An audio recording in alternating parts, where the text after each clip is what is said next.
Okay, good morning. Today is October 1st. In other countries, specifically in Greece, if you've heard of that country, they would always greet each other, happy first day of the month. Okay? It's part of their culture because it's like a good reminder wow, it's the first day of the month. Number one is a good number, which means you can start again. If you feel like your energy was drained from the past month, today is a good reminder that you can recharge again, you can start fresh.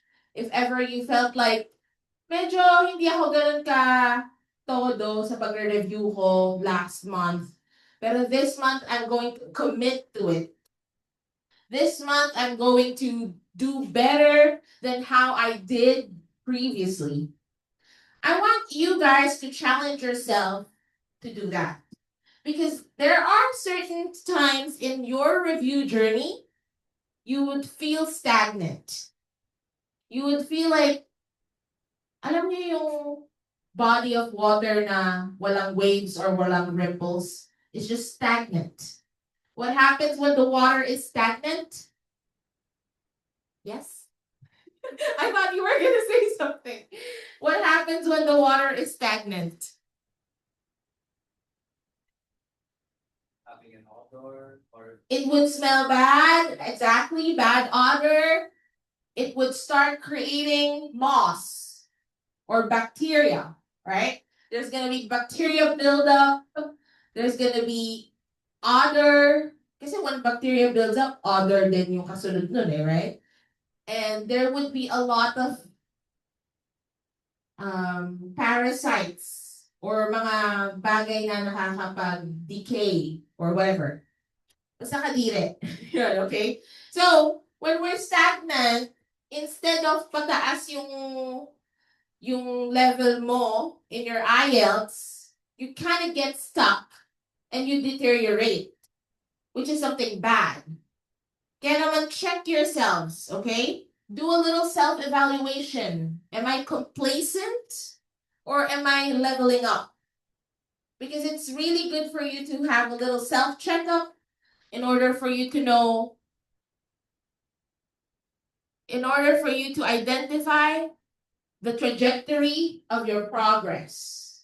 Okay? It's very important because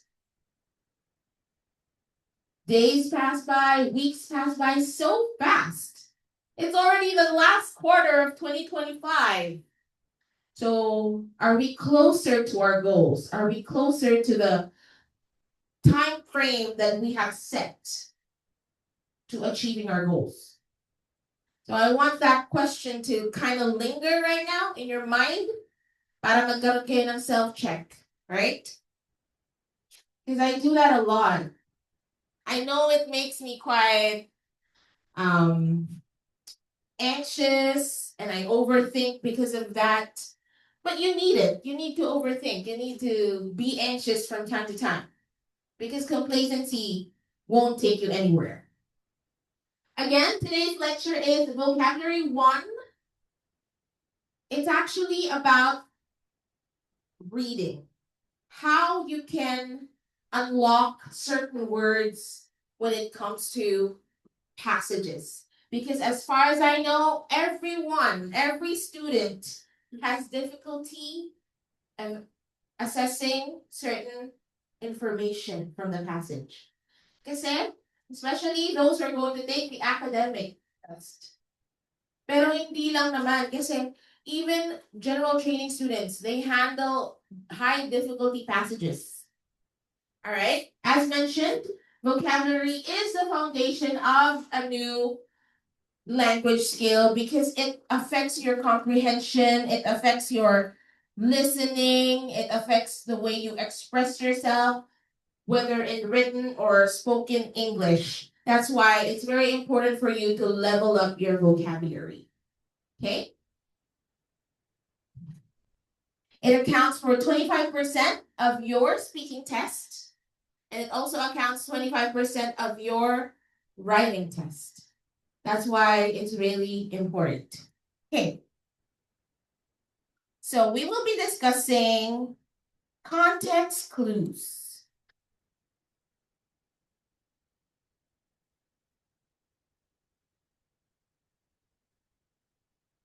Okay, determining meaning from context. But first of all, let's define what context is. I know that you would hear me say this word a lot of times, or even Sir Kevin, you would hear him say the word context several times during his discussion.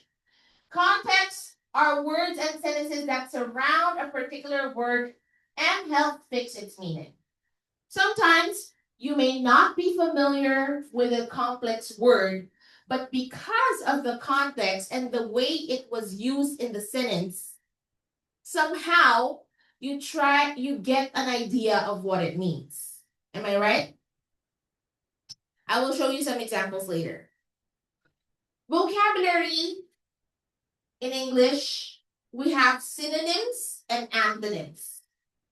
It's very important for you to be equipped with a lot of synonyms.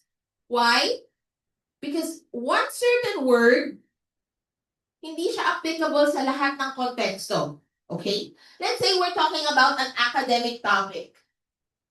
Would it be appropriate for you to use the words girls, boys, when you could use more academically inclined vocabulary such as male, female?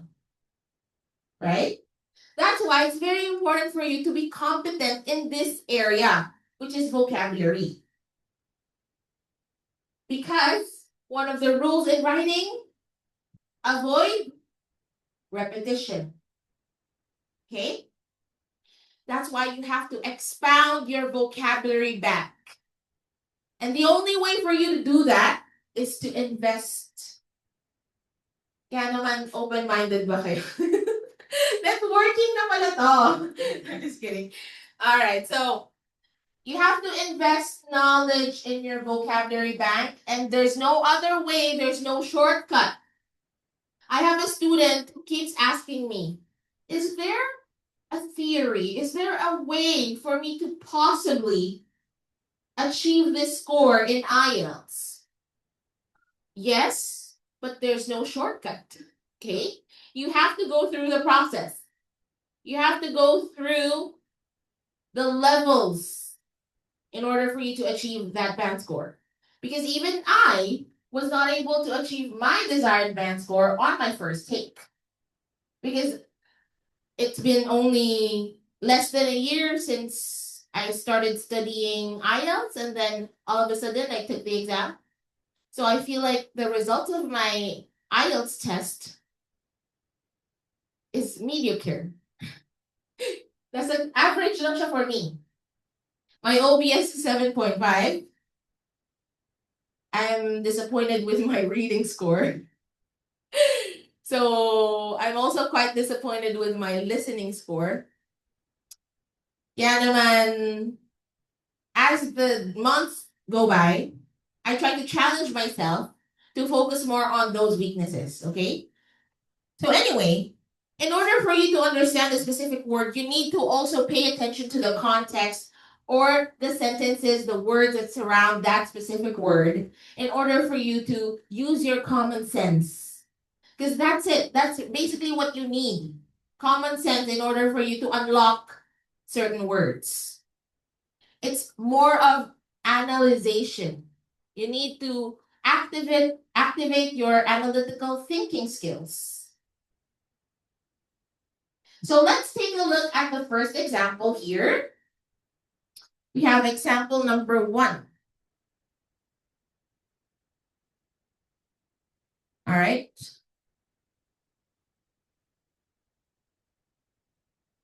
I admire Aaron's candor, but sometimes he can be a bit too honest. So the word that we're trying to unlock in the sentence is obviously the word candor. Is this your first time hearing this word? Be honest. Okay, it is. All right.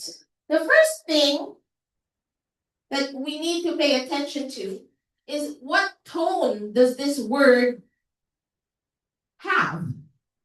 Later, I'm going to show you the 4 types of context clues and how to use them. But now, let's just look at this example. Ask yourself, is the word candor giving us a positive tone or a negative tone? Oh, people here at the branch answered positive. How about people in Zoom? My question is, does the word candor express a positive or a negative tone? Lee May said positive. How about the others? Now, my next question would be, why do you assume that this has a positive tone? What are the clues that you've seen from this sentence that give you the assurance that it has a positive tone? All right, we have the word honest. Okay, that's a good one. And of course, we also have the word admire. Okay, usually the word admire has a positive connotation. Unless na lang you're evil and you admire negativity. So, in that case, bahala ka na lang siguro sa buhay mo.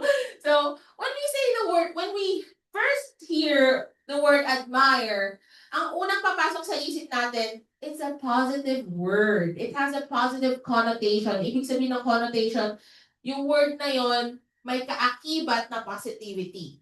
Alright? So now, since we know that the word admire is a positive word, automatically we can assume that the word candor also expresses a positive tone. Okay? So, usually we admire people with positive traits or successful stories, right? That's why normally it has a positive connotation, the word admire. Next is find other words that you feel like could be synonyms of the word candor. So, what is the word in this sentence that you think is a synonym for candor?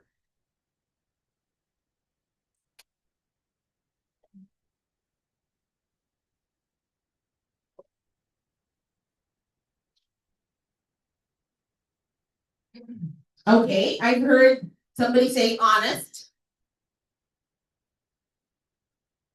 On Zoom, nobody answered. Zoom people, get some coffee. I think you're still sleeping. Lee May. Ang sabi ni Lee May, attitude. Ba't naman attitude? I'm asking about the example muna. Okay? So, which word from the sentence do you think is a synonym for the word candor?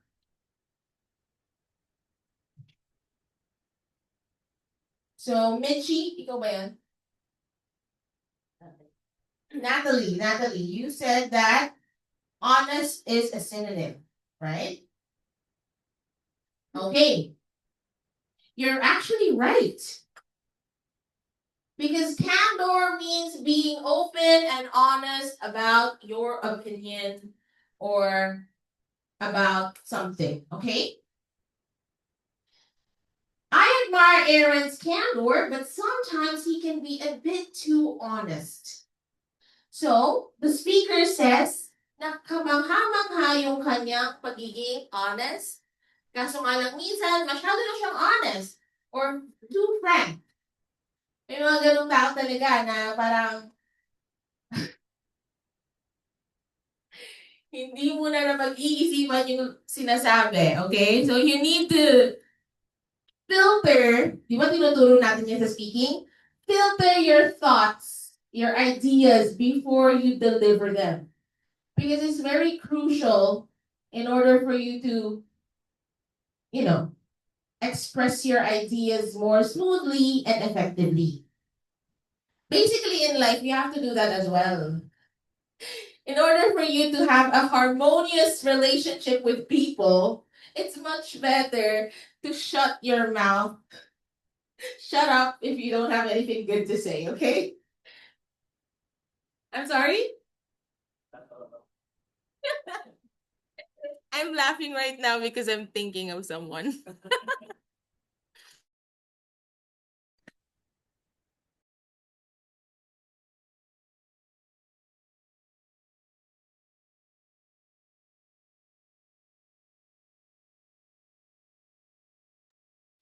Okay, well, gets niyo ba yung technique on how to unlock the meaning of candor? Is it difficult? May enlightenment ba after that exercise? It's just a warm-up exercise, you guys. There's more later. We need to wake up your brain cells today. Yeah, ano natin?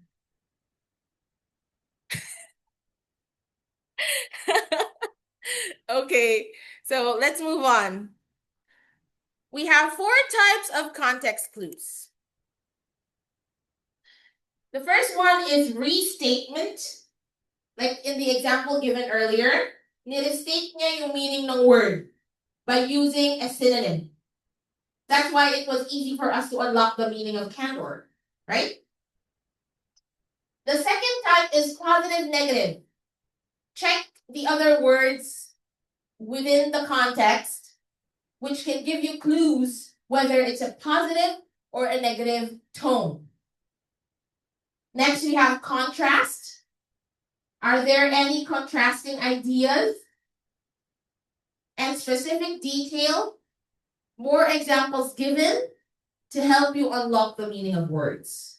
It's very important for you to be familiar with these 4 types of context clues because definitely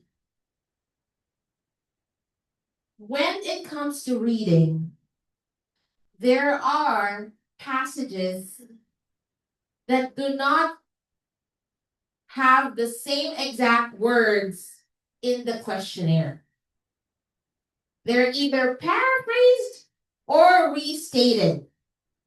Now, you need to know and identify how to analyze words and meanings in passages if you want to get a high score in reading.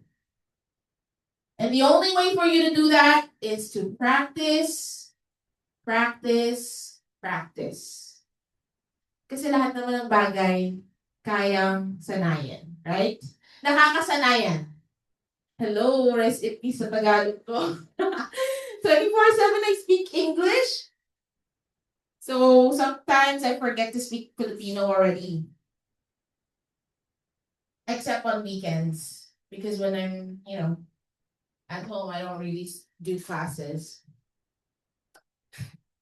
Anyways, we will discuss each of these 4 types intricately, one by one. So the first one that we're going to talk about is restatement. Kindly read it on your own.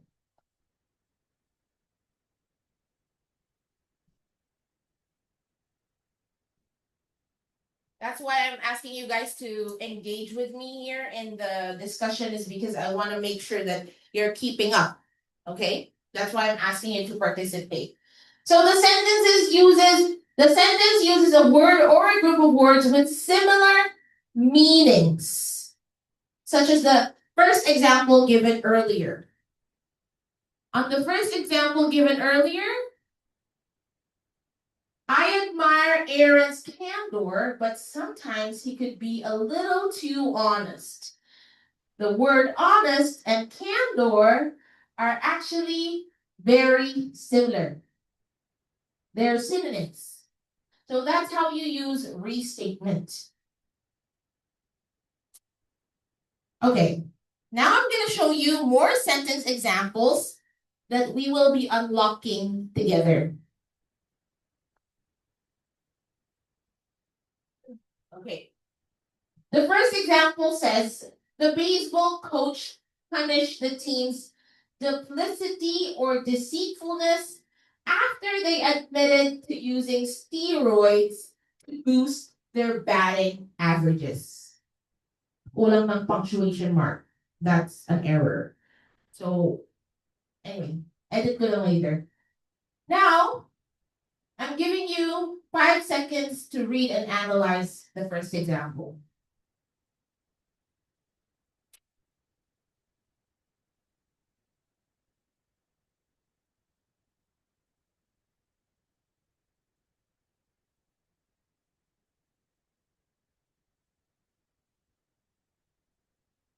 Is it Wednesday today?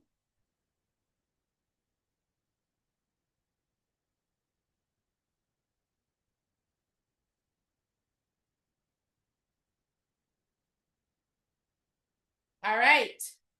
One of the rules when it comes to unlocking meanings in passages, you have to make sure na hindi mo dapat gamitin yung prior knowledge mo or yung inaakala mo, porket yung word na duplicity, katunog siya ng duplicate. Hindi porket ganon, yun na yung ibig sabihin ng word. In short, wag mag-assume. Never assume unless stated. Okay? So, duplicity has nothing to do with duplicate. Okay? That's something for sure. The baseball coach punished. The word punish, what kind of tone does it express? Negative or positive? Negative. We can all agree that the word punish has a negative tone. Now, makikita niyo yung word na or. It is also another sign na nagbigay siya ng synonym right after saying the word duplicity. And what's the synonym that was used? Exactly. Deceitfulness. Ma'am, paano naman yun? Hindi ko rin naintindihan yung deceitfulness. Talaga naman, lahat ba lang? Joke lang. Yes, okay. Okay lang naman if hindi mo rin naintindihan yung deceitfulness kasi advanced level vocabulary yan. Okay? So don't blame yourself if you don't know it or ngayon mo palang ma-unlock yung meaning. It's okay. When we say deceit, it also has a negative connotation because the message of the sentence is negative itself. Right? Kasi gumamit daw ng steroids, oh. What is steroids used for? Siguro naman lahat alam mo what steroids are, right? Actually, steroids are drugs that are used to boost one's energy or activeness sa body. Tama po ba? Sa mga nursing dyan, can you help me? Can you tell me saan ginagamit yung steroids? Kasi ginagamit din to ng mga nag-gym. And I've heard that ibang mga performers, yung mga nagpa-perform live sa concerts, they take steroids so that they can keep active all throughout the concert. Because concerts are 2 to 3 hours long. Alam mo yun? Try mo mag-video okay tapos ikaw lang solo. Di ba? 3 kanta pa lang, hingal ka na, pagod ka na. Paano ba kaya yung si Taylor Swift? Sobrang active niyang mag-perform. Sumasayaw pa siya, kumakanta pa siya, kung ano-ano pang mga aerial na stunts ginagawa niya. Do you really think that a human being can stay active consistently all throughout the concert without steroids? I'm not saying that Taylor Swift is taking steroids. I'm just saying, I just want you to try to think of the situation. Right? Walang sumagot. Limay, ngayon kita kailangan. Asan ka nung kailangan kita, Limay?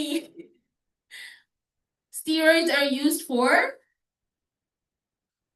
that certain situation. So, makikita natin na negative na agad tong sentence na to. Kasi nga, may pandarayang nagaganap. You're not supposed to use steroids in anything. I mean, in this situation, because it's a competition. It's a baseball game, right? So, the intention here is to win. Ituturing na pandaraya if gagamit ka ng steroids. Because the opponent, normal sila. Like, they have normal body endurance. Tapos ikaw nag-steroids ka for you to last longer and to win the game. It's pandaraya, right? So from the whole context itself, we can already assume that duplicity and deceitfulness has something to do with pandaraya. Are you with me? In the city. You know that song? You know that song, Natalie, right? Yukon. Justin Bieber. Okay, wait. So, ngayon niyo sabihin sa akin, mahirap pa rin ba talaga mag-unlock ng meaning in certain passages? If you exert extra effort in it, you would really get it, okay? Because the effort that you will exert in unlocking context clues is the same effort that you will exert if you were to read the whole passage from top to bottom. What is the technique in order for you to save time? Do not read the whole passage. Read the questionnaire, read each item, analyze it, and find. I try to find, skim the answer through the passage.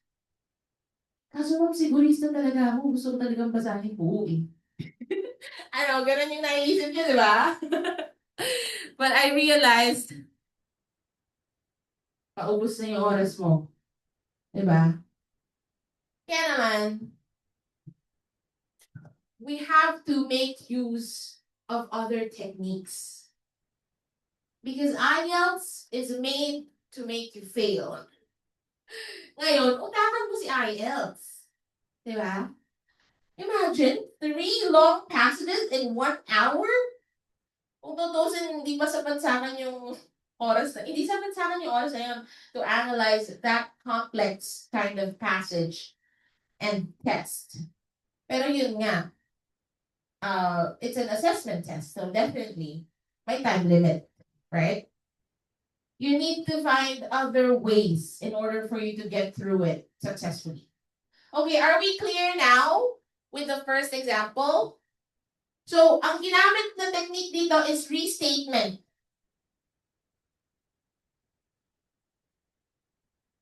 Okay? Ni-restate na yung word with the use of the word or. Duplicity or deceitfulness. Okay? Hello, nice to see you again. Okay, so we now know the word duplicity and it means in Tagalog, pandaraya, or something that you do secretly. Okay? That's what it means. Or dishonesty. It's actually the opposite of the word candor. Earlier, we talked about the word candor, right? So, an antonym of the word candor is this duplicity. Alisin nyo na sa vocabulary nyo na duplicate yung source. Okay? Kasi hindi talaga. At huwag natin ipilit. Alright. Next example. Read it silently.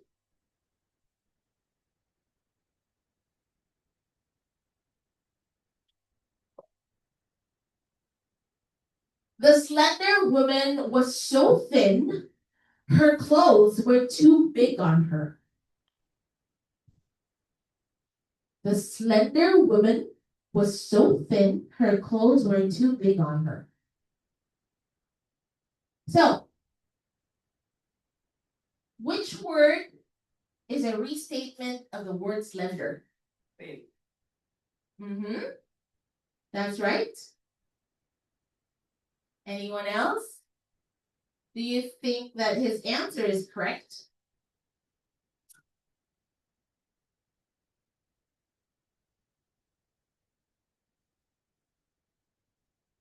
Okay, yes. And we have another clue from the context. What's the other clue? In order for you to assume that the word slender means so thin, what are the other clues on this context? Exactly. Hindi too big, ha? Her clothes were too big. Tinagalog yung water. Okay, so it's not water, it's water. Would you like a glass of water? Okay, so, all right. Paano ba to, guys? Hindi ko magamit yung ano, you know. It's gone. But anyway, I want to use a marker. We have so thin. And another context clue is clothes were too big on her. Those two are actually clues to assume that the word slender actually means slim or mapayat, okay? She has a slender body. Okay. Again, this technique is called restatement. Now, I want you to get your pens and paper. Pen and paper, please. Or phones. I want you to write a sentence similar to these examples by using the restatement type of context clue. Don't use ChatGPT or any AI tools. I'm telling you, I would identify it right away if you did use any. So sa mga nasa Zoom, please participate. This is for you. Okay? Kasi yung iba sa atin, nakikinig kayo ng lecture, pero hindi ko sure if talaga bang naintindihan nyo. So I need your application right now. And I will be calling names. And I'll ask you to show me the example sentences that you made.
Okay.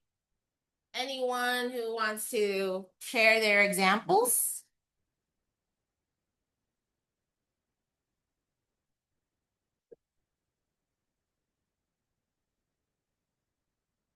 You can use other vocabulary words as well. You don't have to use the ones here.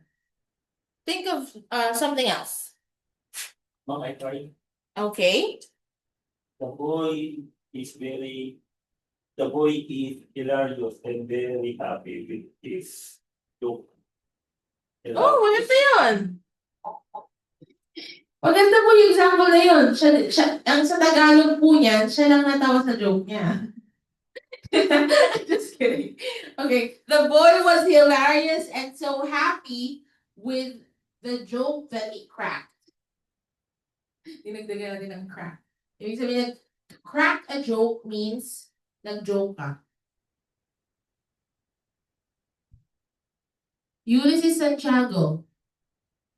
Unstable yata yung internet niya, kaya pawala-wala siya eh. Are you okay? Are you with us?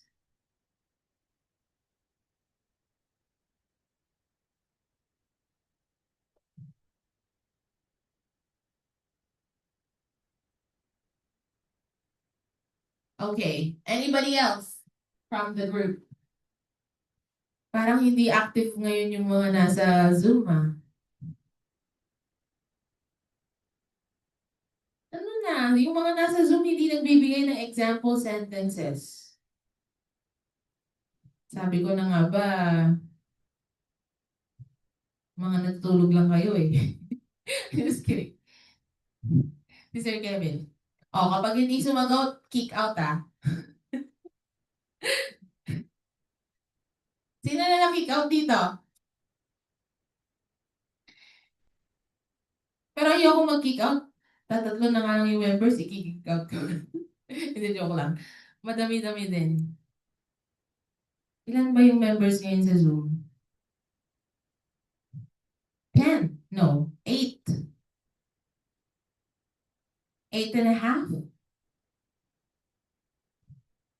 Delphine, ba't tinatawag mo si Ate Mirna?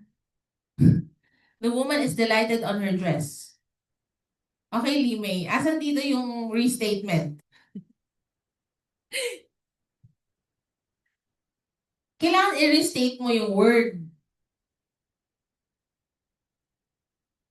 Kailangan may synonyms sa loob ng isang sentence. So, may nagbigay dito ng example. Ano nga po ulit yun?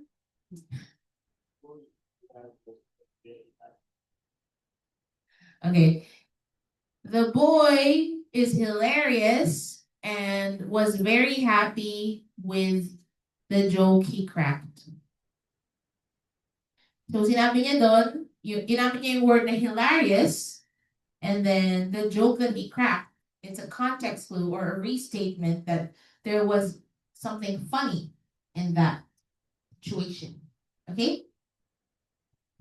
So, Lime, if I were to make a restatement context clue from your sentence, maybe we could change it to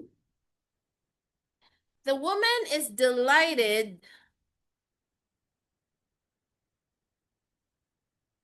The woman is delighted and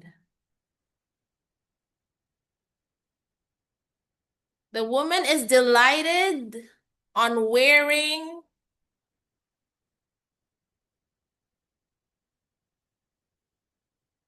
colorful sundress. Mama, ano yung sundress? In Tagalog?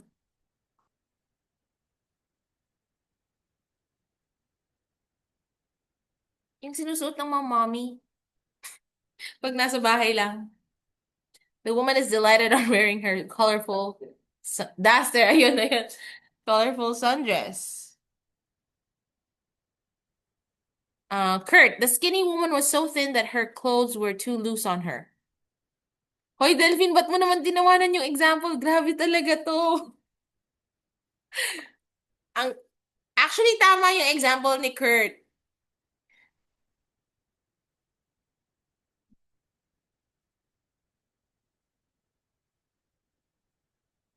Ang lakas mga asar ng isa dito. Hindi naman nagbibigay ng examples.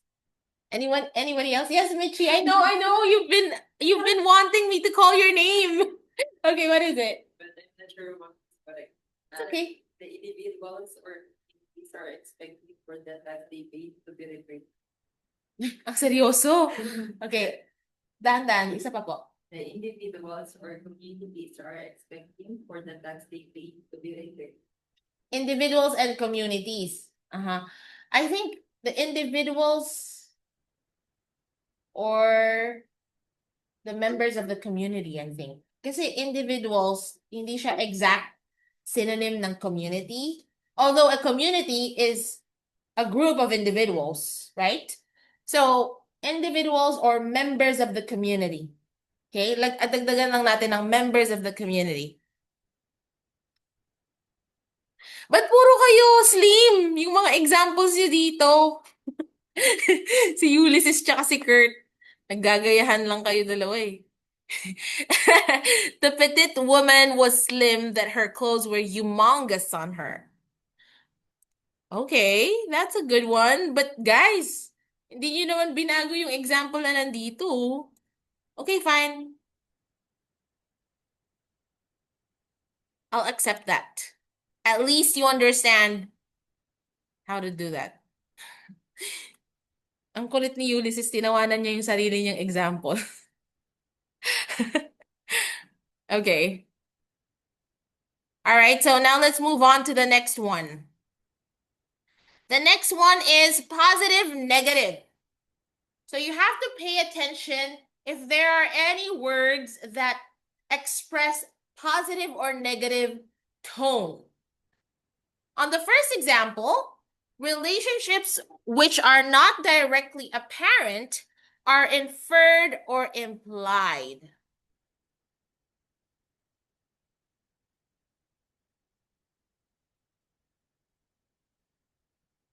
Okay. Relationships.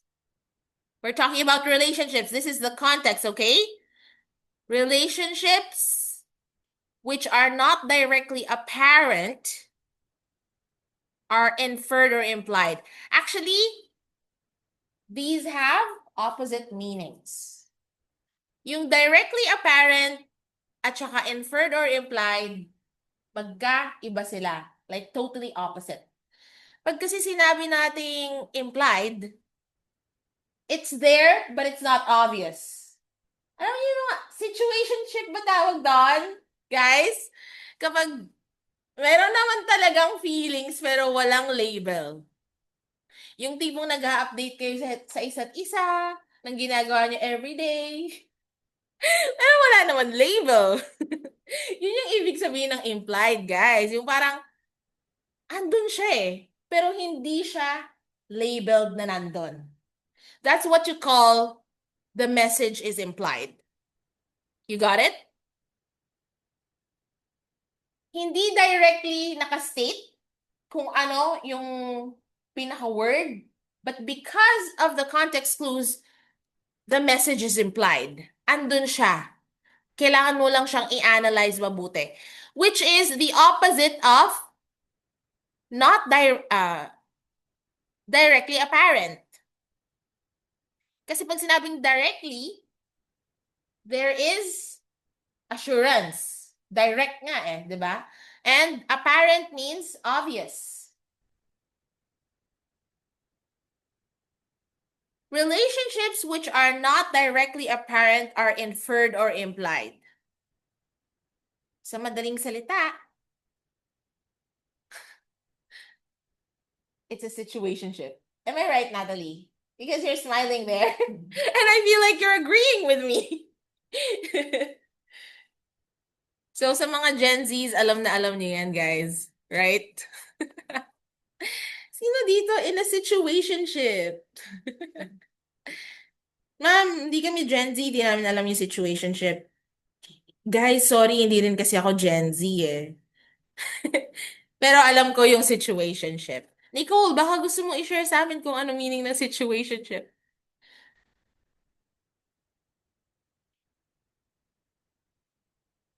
Babasahin ko ba tong example na Delphine?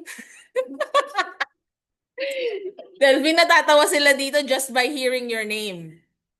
Pero sige, for the sake of fun, basahin natin yung example ni Delphine. The broken glass was smashed by the girl who was broke this afternoon. Hala, nagtatawanan sila dito. Actually, kasi yung boses ko lang naririnig kasi dito lang yung mic.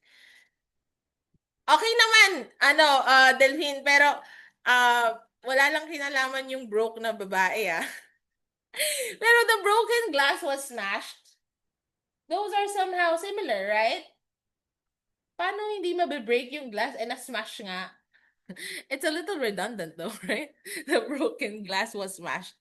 Ito yung tipong broken na nga yung glass, dinurog mo pa. Oh my gosh, ang sakit nun. But anyways, ano kinalaman ng broke na girl, Delphine? Kasi ibig sabihin ng girl, na broke na girl means walang pera, right? Sa bagay, it makes sense actually. Kasi kaya siya nagbasag, kasi broke siya, di ba? Alam mo, kailangan ng higher IQ yung iintindi ng example mo.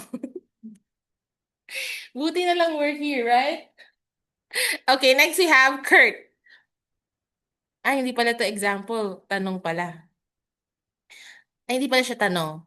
Ma'am Shannon, papasok po ako dyan sa branch right now. Late lang. Yeah, sure. It's only, what time? 10, right? We still have 2 hours. Pero feel ko kaya siya papasok kasi magpapacoach siya. Kaya niyo pumasok tomorrow.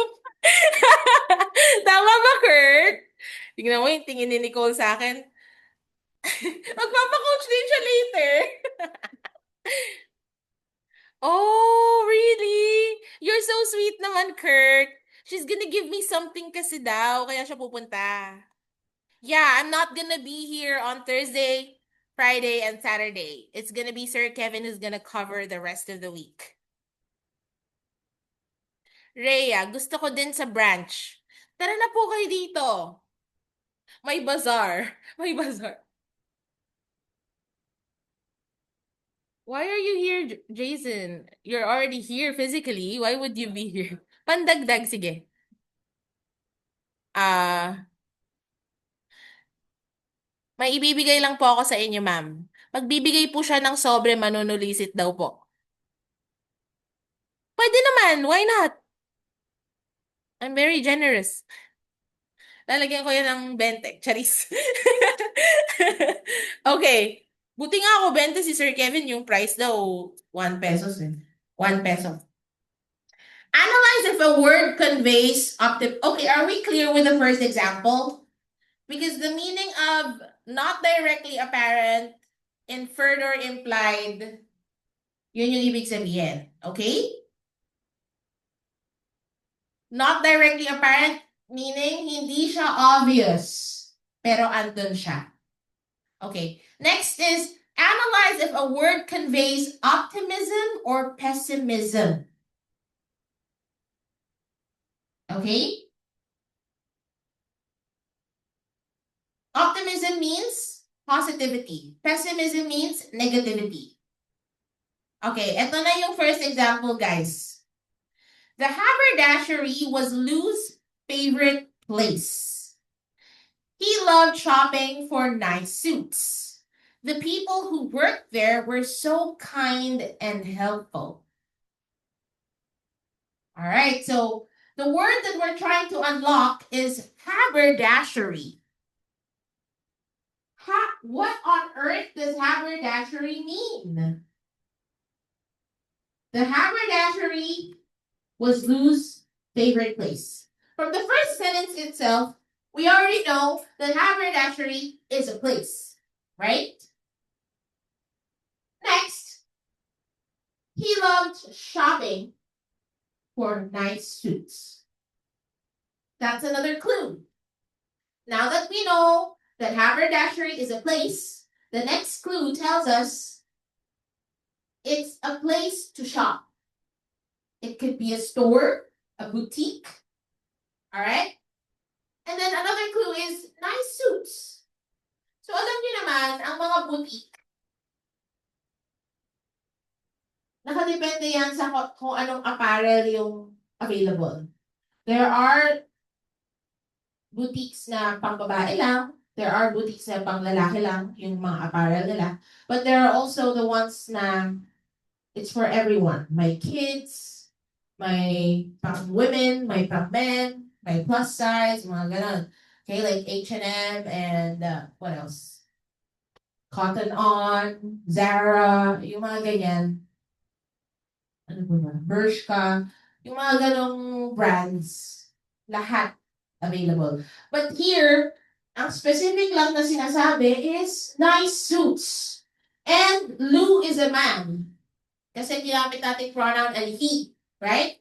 Although Lou is actually a name that is unisex because pwede sa babae, pwede sa girl. Ay, pwede sa girl, pwede sa boy. Sabi ko sa inyo, 3 oras ang tulog ko eh.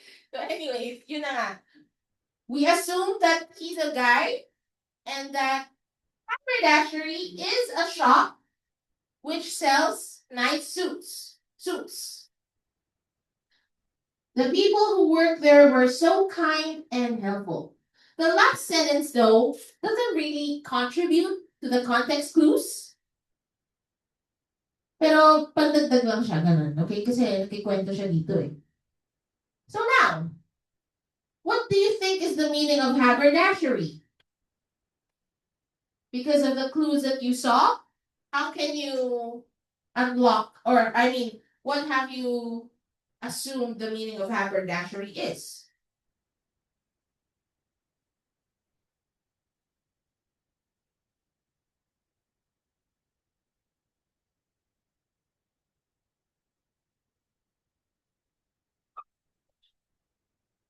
Okay? Take note of this. There are words in the English vocabulary that have different meaning depending on the places. So in UK, iba ang meaning ni haberdashery. Sa Amerika, sa US, iba din ang meaning ni haberdashery. Okay? In UK, haberdashery is a place where you can buy mga panahe, sewing materials, tools. But in the US, haberdashery is a shop for men suits. Okay? Kaya tama yung pag-unlock natin ng meaning. Kasi ang standard pa rin natin is US English. Alright? So ngayon, naintindihan ba natin how to use positive, negative clues to unlock the context clues? Yes, right? Ayaw niyo sumagot. Ako tuloy. The next type is contrast. From the word contrast, it literally means two opposing ideas. There's a contrast between the couple's behavior. The man appeared to be extra anxious, while the woman appeared to be calm and peaceful. There's a contrast. There's an obvious difference. That's what it means. Okay? So the sentence uses a word or a group of words with an opposite definition to give the meaning of the vocabulary word. These are the transition words that if you see, you can easily identify that the sentence expresses contrast. Meaning, the first statement can either be positive or negative, and the following statement is the opposite. Let's say, I give you a positive remark, binawian ko naman siya ng negative remark with the words, but, although, on the contrary, on the other hand, dissimilar, on the other, naulit, in contrast to, however, okay? You appear to be very presentable tonight. However, your energy seems so low. Diba? May contrast yon. Kasi, wow, you look beautiful. You look so presentable. But then your energy is so low. So, yon, may contrast. Alright? You get it? So, right away, pag may nakita kayong words such as the list here, the words on the list, it automatically expresses contrast. Let's take a look at the examples. Whereas Melissa is quite lithe, her sister is clumsy and awkward. Ang ginamit naman na transition word dito ay walang but, walang although, walang however, walang contrary to. So ano yung ginamit na transition word to express contrast?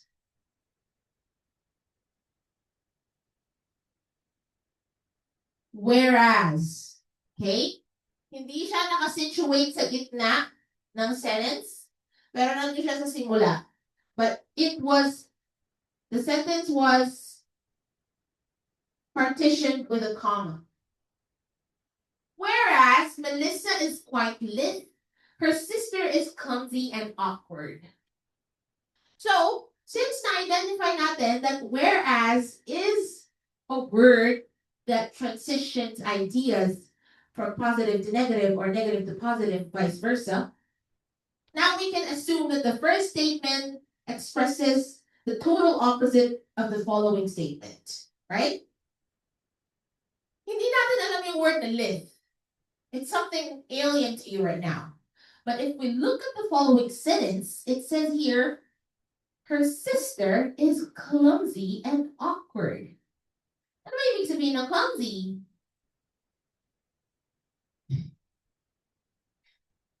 Magaslaw. Hindi maingat sa kilos. You know the song? Clumsy cause I'm falling in love. Di ba? Napakita ko pa tuloy yung talent ko. Oh my God. Hanggang doon lang yun. Okay. So, you tend to become clumsy when you're in love kasi parang aligaga ka, right? Like, you tend to do things with no extra precaution. Kasi when your oxytocin levels, Charis, napaka-scientific naman. Okay, so when you're your emotions are elevated, you make decisions impulsively. Ibig sabihin nun, you're somehow not careful with what you do. So you tend to be clumsy. Even physically, it happens, right? Halimbawa, try mong madali. Ako, I'm not a clumsy person. I'm very, very careful.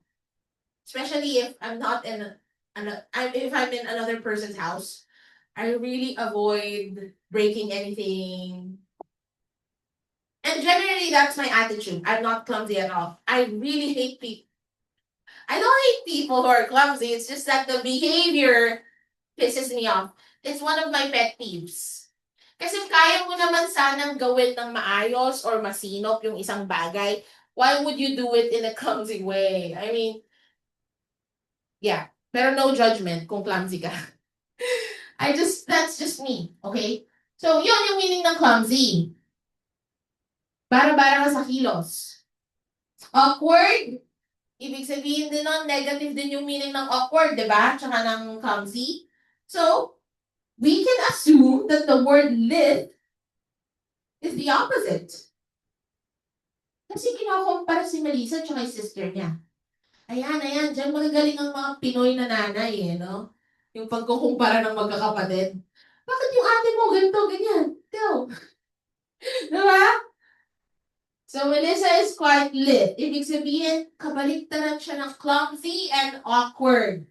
Which means, graceful. Diba? Graceful yung kilos niya or masinop siya kumilos. So, bakit parang dito pa rin kayo, guys? Feel ko naman na-explain natin ng maayos. Gets niyo ba kung paano i-unlock yung context clues? Yung meaning ng word through context clues?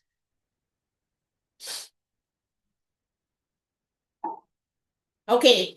So there you go. The word lit literally translates to graceful movement. Okay? Second example. Unlike the apoplectic parents shouting at the administrator, Mr. Wallaby stood still, enjoying the unexpected entertainment.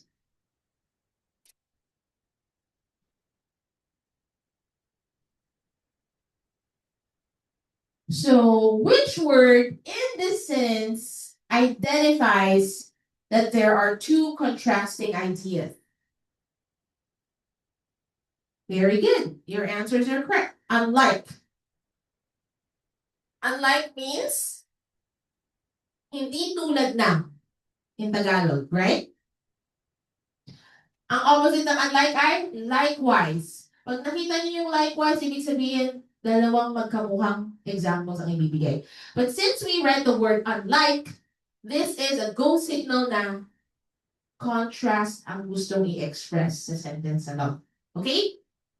So, unlike the apoplectic parents, Ang kinukumpara natin, parents at saka si Mr. Wallaby. Nakaibang pangalan. Paano describe si Mr. Wallaby? He stood still, enjoying the unexpected entertainment. So pag sinabi natin stood still, ibig sabihin nun, he has a calm demeanor. Hindi siya nagalit.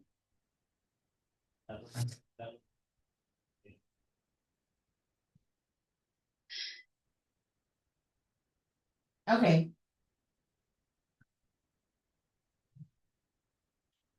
So, another clue that apoplectic is a negative tone, has a negative tone. Parents shouting at the administrator. Isipin mo, sinisigawan mo administrator. That's so disrespectful, isn't it? Right?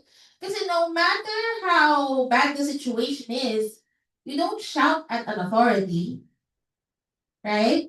That's just basic, decent behavior. Unless na lang talaga foul yung ugali nung taong yun. But I feel like, if you're talking to someone with authority, even if galit ka or may nagawa siyang mali, you still have to tone down. You still have to show respect. I mean, not only people in authority, it's a general thing, right? Which I learned as I grew older. Because when you're young, you're a bit immature and stuff like that. So, we can say that the word apoplectic has a connotation, has a negative connotation. Okay? What do you think it means? If Mr. Wallaby stood still, kalmado lang siya. Ano kaya ibig sabihin ng apoplectic?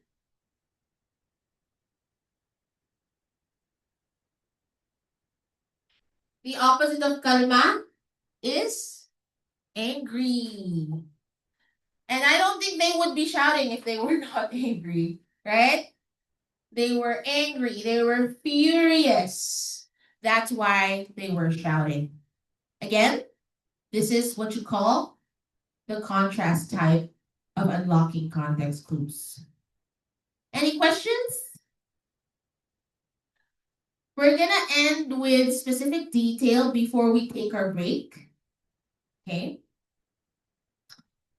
In specific detail, it uses examples to help the reader infer the meaning of the vocabulary word.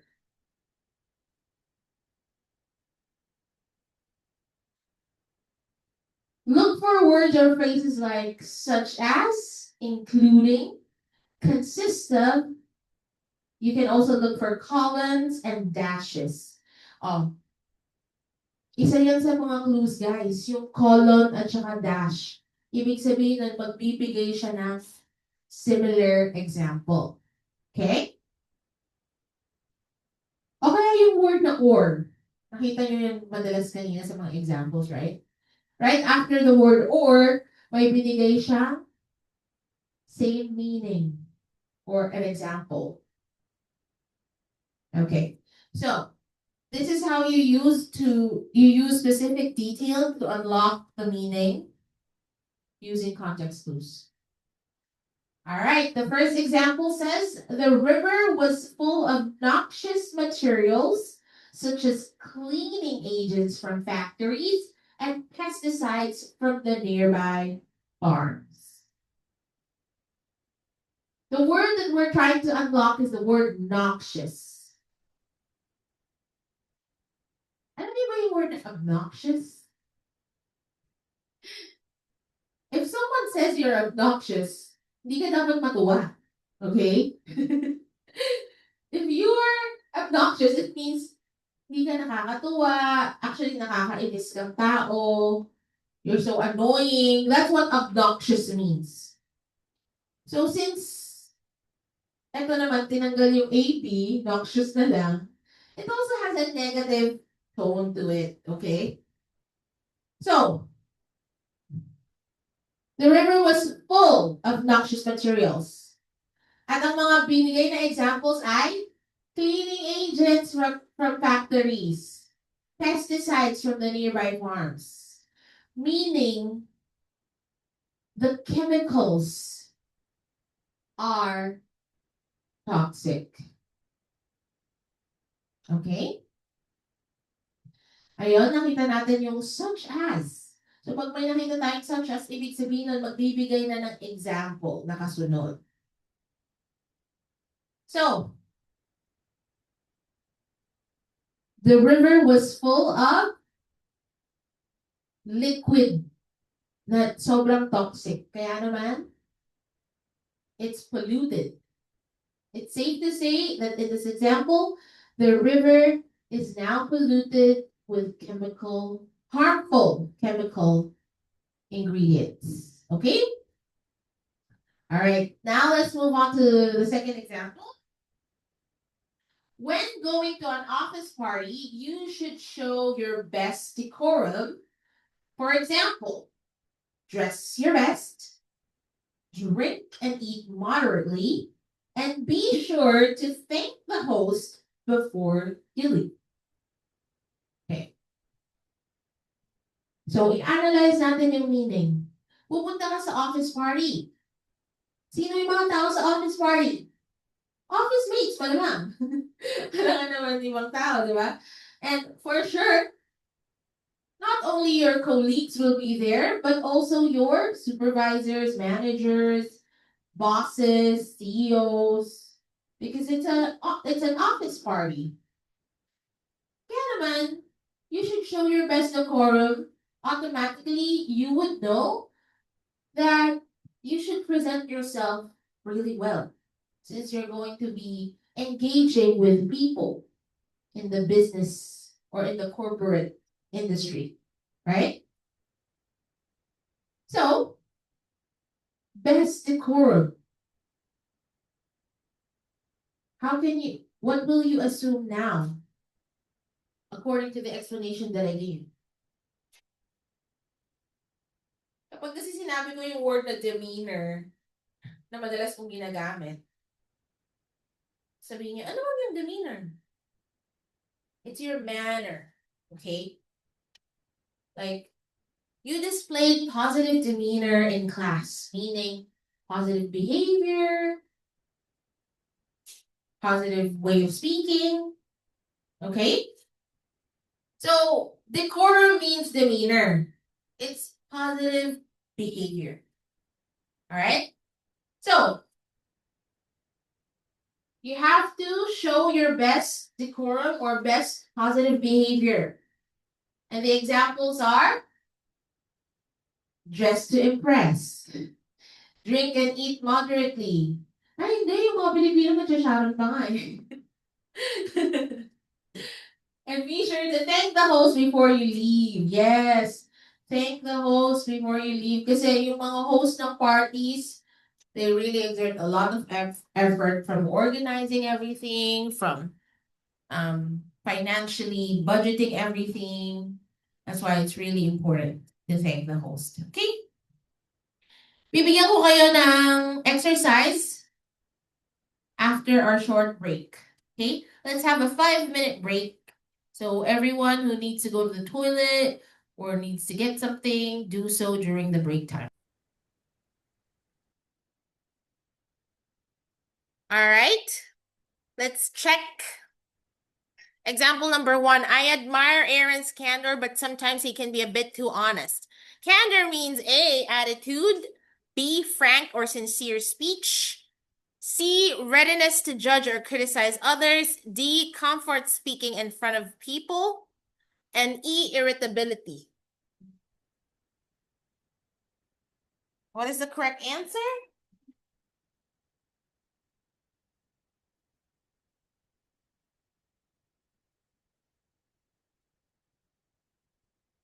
B, frank or sincere speech. From the word sincere, we know that it means honest, right? Sincere means honest or genuine. That's why the right answer is letter B. Okay?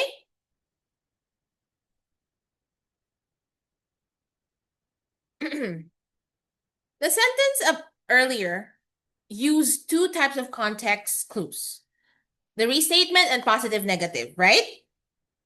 The first part of the sentence tells you that candor is a good thing. Kasi nga, admire. Because of the word admire, right? And then the second part essentially restates the meaning of the word a bit too honest or too honest. Got it? So, as mentioned earlier, it used two types of context clues, restatement and positive negative. It can happen, which is better, right? Because the more context clues, the easier for you to unlock the meaning of the words. Okay, let's have another example. Can you read it, please, Jason? And you said, so this so Ang boring. baba ng boses niya. Very important. Okay, thank you so much. Honey, suddenly found himself destitute, so poor that he could barely afford to eat. Sinabi na nasa work tawag. Ang kulit. So, Hani suddenly found himself destitute, so poor that he could barely afford to eat. What kinds of context clues were used here?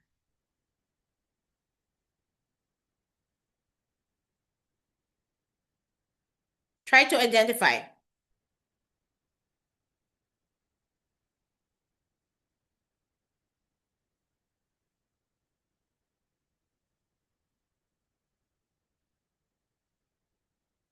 Restatement. He found himself, or Hani can be a girl or boy, pero he, yung pronoun, so he's a boy. He found himself destitute. So poor. Nirestate lang. And another is, nagbigay ng specific detail. Right? Ano yung specific detail na binigay? He could barely afford to eat. Hindi niya kayang bumili ng food. So meaning, the word destitute means very, very poor, right? Or broke. Kaya example ng isa kanina, broke, right? So, positive, negative, positive, could barely afford to eat.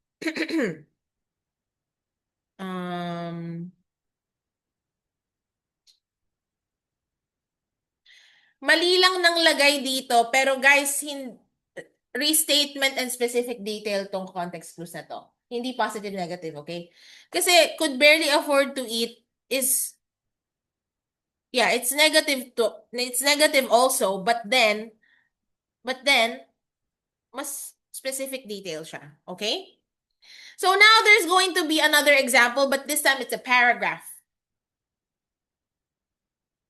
Okay, kindly read it on your own.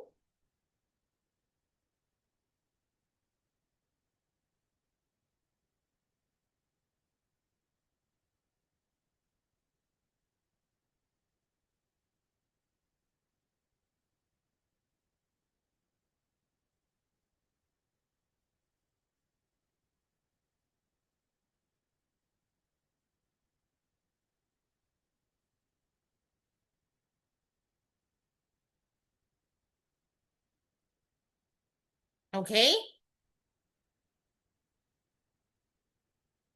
Mahina ba yung signal sa inyo, guys? Ulysses? Kasi pabalik-balik si Ulysses sa Zoom. Napapagod na ako kaka-admit. Yeah, I'm now sharing the screen. I just realized.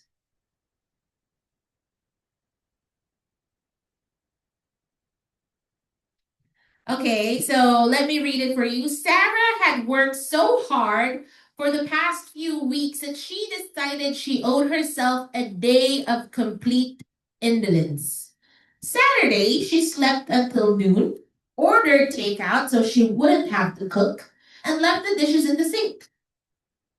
She left her chores for another day and spent the afternoon lying on the couch, reading and watching television. But on Sunday, she was back to her old assiduous self, and by noon, she had already cleaned her whole apartment, done her grocery shopping, and paid her bills. The given context clue, the type of context clue used in this example is contrast and specific detail, right? So, on the first half of the passage, we want to unlock the word indolence. She owed herself a day of complete indolence. The examples or the specific details provided were sleeping in. Pag sinabi natin sleeping in, you sleep longer than you usually do. Let's say you wake up at 7 a.m., but because you have a hangover, nag-sleep in ka, meaning humaba masyado yung tulog mo. Umabot ng 11 a.m. or something like that, slept until noon, hindi siya nagluto. Umorder lang siya ng takeout. And, iniwan lang daw niya yung mga urungin. Sa inyo ba, alam niyo yung meaning ng urong? Urungin niya, okay. Yung iba kasi hindi eh. So, she left her chores for another day. Ibig sabihin buong araw, wala siyang ginawang gawaing bahay. And she spent the afternoon lying on the couch, reading and watching television. Examples of leisure activities, right? So we can assume that the word indolence has something to do with laziness. Wala siyang kagana-gana or kasipag-sipag nung araw na yun. May mga araw din naman talagang ganun tayo, right? Kayo ba? Araw-araw ba hyper yung energy nyo? Yung tipong araw-araw. Pero ganun yung mga nanay eh, no? Yung tipong araw-araw, may hahanapin silang dapat linisin. At araw-araw, meron siyang iuutos sa'yo. Yung tipong di pa tapos yung una niyang inutos, may kadugtong na gano'n. Diba? So, I don't think mothers know the word indolence anymore because they always look for something to do, right? Rather, mothers can be described as assiduous. And what is assiduous? Yun ma'am yung kapag nangangasin yung sikmura. Uy, acid reflux eh. Hindi yun assiduous. Hindi porket katunog, yun na yun, okay? Huwag kasing assume ng assume. Okay, so, hindi para mag-acid reflux. Ang ibig sabihin ng assiduous is the opposite of indolence, which kasipagan. Right? Okay. Okay. What is the definition of indolence? A, luxury. B, hard labor. C, deep sleep. D, laziness. Or E, household chores. Mag-ano tayo? Try nating mag-elimination.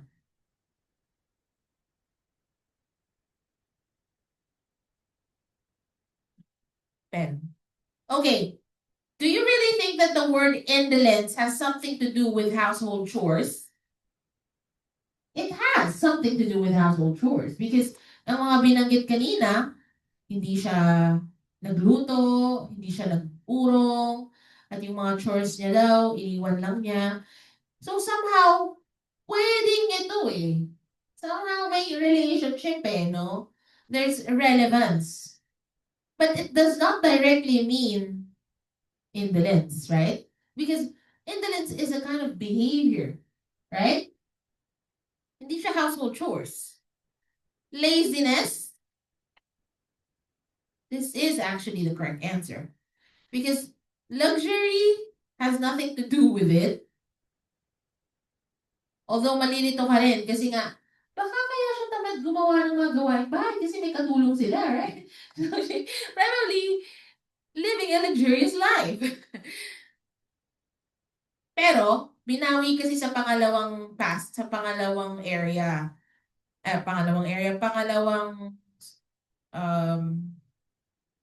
statement na nagsipag naman siya back to her assiduous self. So, we cannot say that it's luxury or may katulong siya. Okay? Hard labor, hindi rin kasi nga wala nang, ito total opposite tong hard labor pag may sumagot pa talaga ng hard labor talaga naman.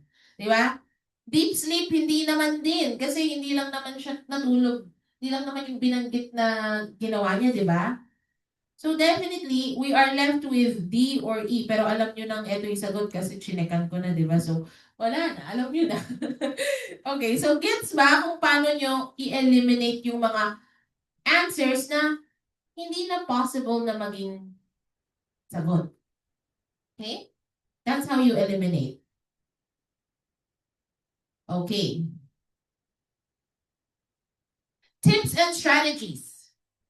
Be sure to look carefully at the context of the sentence itself and avoid bringing your own contextual meaning from your own experiences of colloquial language use or slang. Because each country has their own colloquial language or slang. Ito yung mga nakasanayan nating Filipino words na ginagawa nating Taglish. Yon, Taglish. Binibigyan natin ng sariling kulay ang mga words. Kasi nga, yung duplicity from the word duplicate key, di ba? Parang akala mo tuloy may relationship yung duplicity sa duplicate. Pero it has nothing to do with it and definitely they have totally different meanings. Okay? Kagaya din ng assiduous kanina. Di porket katulog ng acid, yung pagiging assiduous ng sikmura mo, yun na yung ibig sabihin nun. It's actually a totally different thing. Right? Okay. Consider the tone and connotation. Ayan, binanggit, I actually mentioned that earlier, right? Connotation pertains to the meaning that the word is associated with. Kung positive ba or negative. Kagaya ng word na admire. We all agreed, the majority agreed, that when we hear or when we read the word admire, it has a positive tone to it. Because you would not admire anything or anyone who is not worth admiring, who doesn't have positive traits. Am I right? Unless na lang meron kang defiant or rebellious spirit, which I want to rebuke right now in the name of the Lord Jesus. But parang ano na, preaching na to. Yeah, you have to rebuke that attitude or spirit kasi it's negative eh. Okay, so at minimum, this can often help you determine whether the vocabulary word is positive or negative. More tips. Look for introductory words and phrases such as unfortunately, however, surprisingly. This is what you call transition words or words that add more meaning to a specific phrase or sentence, okay? Read carefully, look for specific details that provide clues to meaning. If you have heard the vocabulary word before but aren't sure what it means, try to remember the context in which you heard it used before. This may help you better use the context as it is presented on the exam. So, recollection of memory. Yun lang talaga yung kailangan mo din gawin. Kasi for sure, if you've encountered a specific word, you would know in which context they were used in the past, right? So for me, the most effective way to really learn a vocabulary word is to understand how it's used in a specific context. Okay? And the application of the word. Pag kasi hindi mo ginagamit yung newly learned word mo, newly learned words, if you don't use them, you don't tend to know how they are actually supposed to function in a sentence, right? Okay. So now we will move on to prefixes and suffixes. Ma'am, sobrang elementary naman to.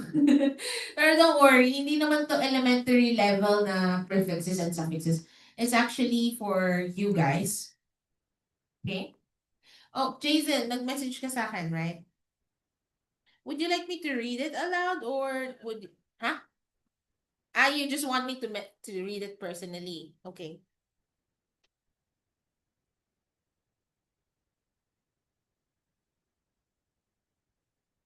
Kahit naman di ko i-check to, alam ko namang I'm confident with your skills already.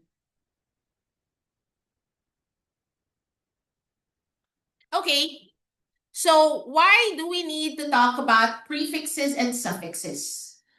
To give you a recollection of what prefixes and suffixes, when we say pre, it means before, and suffixes are the words that the additional letters that you add after a word. Okay? Yung pre, before the word, and meron tayong tinatawag na root word. Okay? For example, possible. If I were to add a prefix, I am impossible. It changes the meaning to the total opposite of it, right? Possible, ang opposite ng possible ay impossible. Just by adding I and M, you already make the word opposite. Okay? Suffixes naman, they are sorry. Dami ko kasing na-spray, nauubuto na ako. So yung suffixes, it's placed at the end of the word. Possibility. Possibly. Okay? Yung possibly, possible yung root word, li yung suffix. Okay? So prefixes and suffixes alter the meaning of root words. Whether you make it a synonym or an antonym, it really depends on which prefixes and suffixes you use.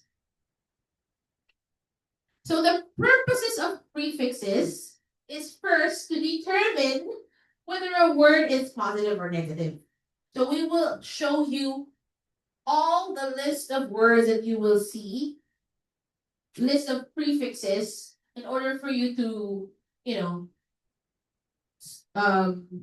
refresh your memory in case you have forgotten them already. Okay, another purpose of prefixes is to eliminate incorrect answers. Kasi pag alam mo yung gamit ng isang prefix, kagaya ng I am, it makes the word opposite or it has a negative tone to it, right? So, alam mo na ay, opposite to ng word na nasa questionnaire. Ibig sabihin, i-eliminate ko na to. Alright? That's the purpose of prefixes. And then, I'm going to show you an example. Polyglot. What does the word polyglot mean? A, someone who is an expert in global issues. B, someone who administers lie detector tests. C, someone who is easily frightened. D, someone who speaks many languages. And E, someone who travels. Do you have any idea what the word polyglot means without using any dictionaries right now or AI tools, please? So, poly comes from a Greek word that means many. Polytechnic University of the Philippines, polygamous. You know the word polygamous? In some polygamous communities, such as Muslim, they are allowed to marry more than just one wife. Meaning, poly means many. And then we have the word glot. In Greek, it also means language. So now, what is the correct answer? Okay. So because of the prefix poly, we can easily identify that the right answer is D. Kasi poly means many. So, alin lang ba dito sa mga choices ang may word na many? Di ba D lang naman? So, automatically, you can identify that letter D is the correct answer. See? Ang ganda talaga ng purpose ng prefixes, di ba? It will help you a lot. Okay. So, we have the root word. It's the main part of the word. Kagaya ng word na possible. That's the root word. You can either add a prefix or a suffix, and it changes the entire meaning. Okay? It can change or modify. Magkaiba yung change and modify, kasi pag change lang, pag change, ibig sabihin nun, binago ng buo. Pero pag sinabi nating modify, may alterations lang. Kagaya ng possibly. Depende sa context. Depende sa context, dun mo malalaman kung ang gagamitin mo bang word ay possible or possibly.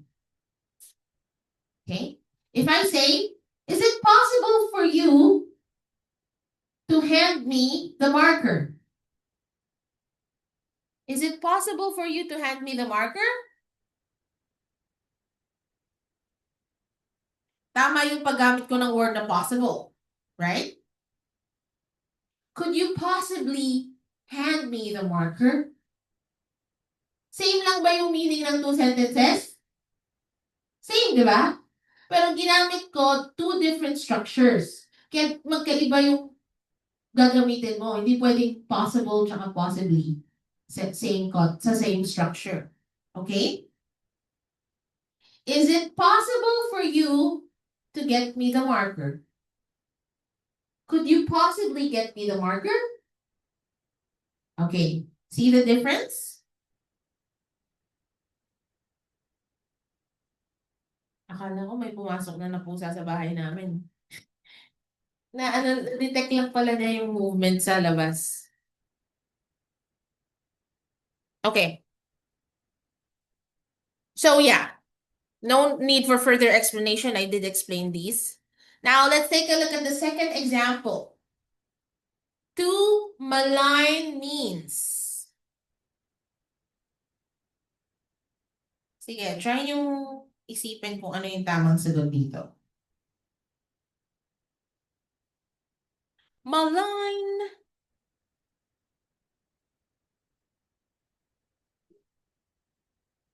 What do you think is the root word?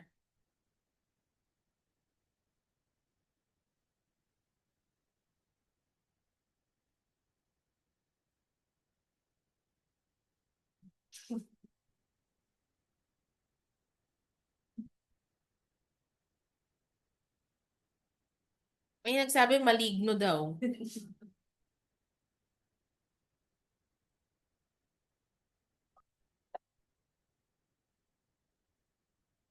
Okay, so baka ang i-assume nyo ay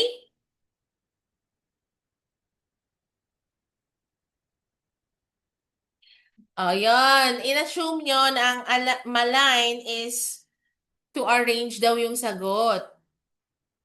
Paano magiging to arrange yung sagot? Ang ibig sabihin ng to arrange, align. Dinagdagan ng M, hindi nagbago yung meaning. Guys, analyze yung mabuti, okay? Again, do not use your prior knowledge or experiences into a new table, okay? This is a new way of, iba to, okay? Hindi siya related sa word na align.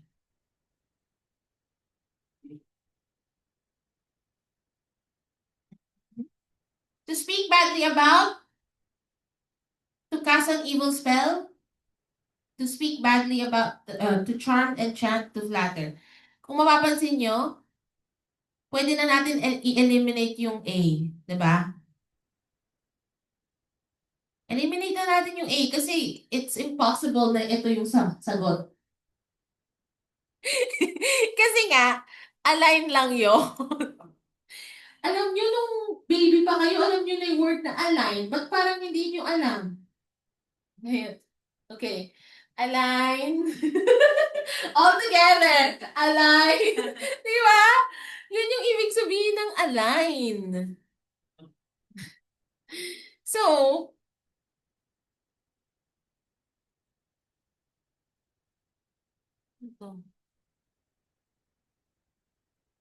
okay, so anyways, na-eliminate na yung letter A. Ngayon, magkakampi tong B, tsaka D, tsaka C, tsaka E. Di ba? Magkakampi sila kasi similar. To speak badly about to cast an evil spell. So, it's safe to say B and D, Team A. C and E, Team B. So, saan tayo? Team A or Team B? Taasan mo yung energy nyo. Ginawang game show eh.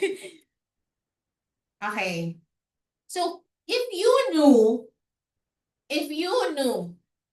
that the prefix mal is actually a negative prefix, you would know that the next letters that we are supposed to eliminate are C and E. Ayun. Eliminate natin itong si C tsaka si E. Okay.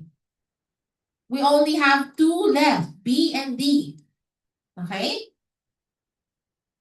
Which can both be possible answers. Ngayon, bibigyan ko kayo ng example. Tutulungan ko kayo, ha? Para medyo nakatama naman kayo. Joke lang. Okay. Ito na.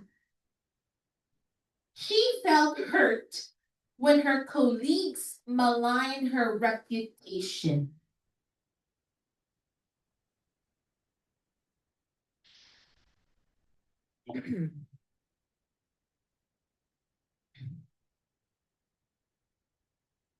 She felt hurt when her colleagues maligned her reputation. The word malign in this first example is used as a verb. Verb, okay? She felt hurt when her colleagues maligned her reputation. On the second example, the word malign is used as an adjective. So let me read it. He had a malign influence on the younger students. Again, he had a malign influence on the younger students.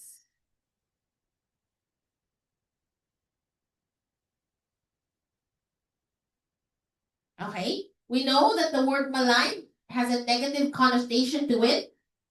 She felt hurt when her colleagues maligned her reputation. Na-hurt siya. Ma-hurt ba siya kung magaganda yung mga sinabi about her? No, right? Ma-hurt lang siya if pangit yung mga sinabi sa kanyang words. So, we can easily assume that the word malign is to speak badly about someone. Ang OA naman kasi ng cast an evil spell. Ano, witchcraft ka, girl? Uy, sino dito nagpa-practice ng witchcraft? I-expel ko na now. Charot. I-expel. So, yes, the meaning of malign is to speak badly about someone. Now, I'm gonna give you an activity. Medyo nakaka-brain drain to, pero kaya nyo to, okay? Kaya nyo. Alright. Match the correct meaning of the word with the correct prefix.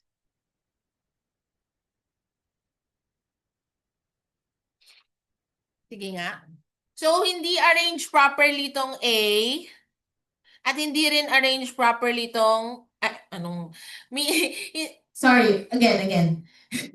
The meaning of the word, yung list na to, hindi siya arranged properly. At ito ding meaning of the prefix, hindi din siya arranged properly. So, you have to arrange it properly. Disbelief. Ano yung meaning ng disbelief? Tapos hanapin nyo kung ano yung meaning no prefix. Okay? Anyone who could answer number 1?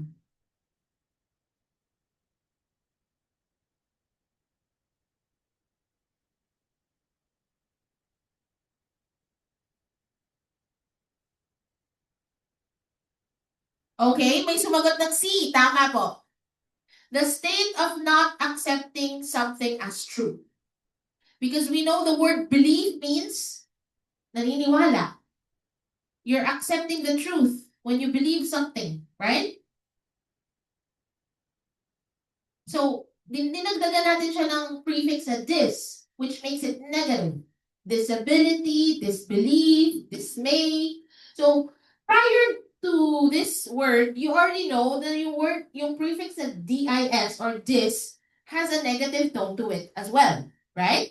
Kaya naman, tama ang sumagot ng letter C. Okay, now hanapin natin yung prefix.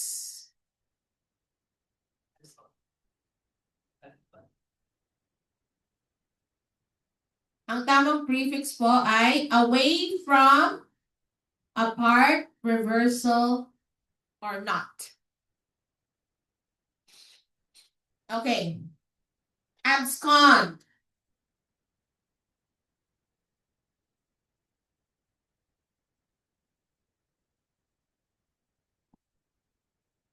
Sorry. Skip muna natin yan, ang hirap eh. Okay lang yun. Skip it if you don't know the answer yet. Move on sa mas alam mo. Malice. Alam na natin yan. May mali siya, right? Malice is mali siya in Tagalog. Ano po yung root word? Ice. Charot. Hindi siya ice. Okay, wait. Malice.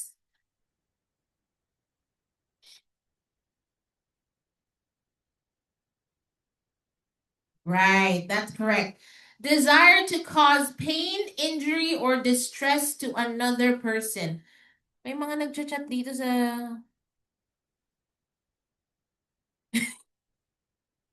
Ano ba naman yan, Delvin? Nanggagaya ka lang ng sagot. Sabi niya, sige, B na rin ako. B, final answer. Hindi dapat gaya-gaya ng sagot dito. Okay, sorry, hindi ko agad nabasa yung mga message nyo. Nandito na tayo sa chart, sa table. Okay. So yes, the correct answer is A. Ano yung mal? Sabi natin kanina, evil or bad, di ba? So ang sagot dyan ay number 2. Okay? Antipathy. Anti. Si tita, charis. When we have the prefix na anti or anti, kontra, ibig sabihin nun, di ba? To be in contrary of something. So antipathy means dislike or aversion. Very good. Nakakasabay ba yung mga nasa ano? Tama, Ulysses. F yung tamang sagot. Thank you so much. And then, ang ibig sabihin ng anti is? Right, opposite. Exactly. Good job, guys. Napaka-active ng mga participants today, no? And next we have union. Uni means one or pagsamahin. To unify, right? So, ito medyo na-confuse ang marami sa union tsaka interlock. So, ano sagot nyo sa union? E or D?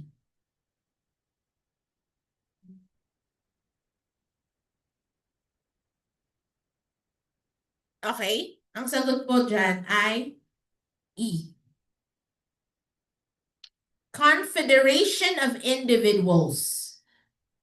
Diba? Individual companies, when they unite, it's a union. Or individual organizations, when they combine, it becomes a union. Interlock kasi, it means to become connected together. Okay? Kaya lock, connected, ganun. Isipin niyo chain. And then, okay, so yung union, yung prefix niya ay 1. Okay? Ang prefix ni union ay 1. At ang prefix na interlock, inter means to be interconnected or it means between, among, or within. Yan. Okay? And of course, we have multitasking and abscond na lang. Obviously, we know naman yung multitasking, right? So, doon na tayo sa number 6 muna. Multitasking means concurrent performance of activities. Ibig sabihin, sabay-sabay. And ang sagot ay many. Very good. So, since itong pinakamahirap na word na abscond, hinuli natin, pero wala na kasi tayong choice kundi letter. Oh, nalito na ako. G. Alright, letter G yung sagot. To run away and hide. So, ang ABS or abs is from or away of. Okay? Away, tsaka off. So, abscond. Okay, ito na mas malinaw na guys. This is the correct answers. These are the correct answers. Naka-align na. Magpa-provide naman kami ng ano guys, ng materials, ng layout. Ay, ng layout, ng ano nga? Hirap ng 3 oras yung tulog. Magpa-provide kami ng handout. Handout, yeah. That's right.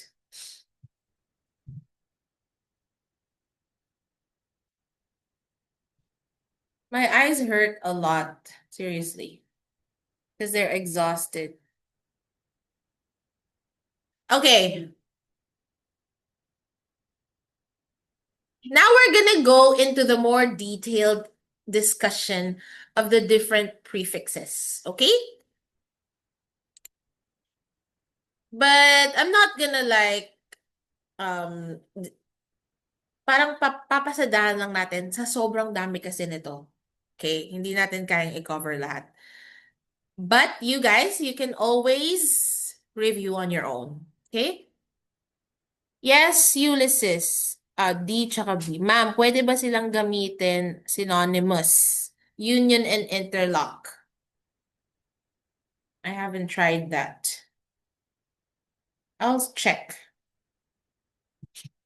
It's a good question though, Ulysses. Thank you.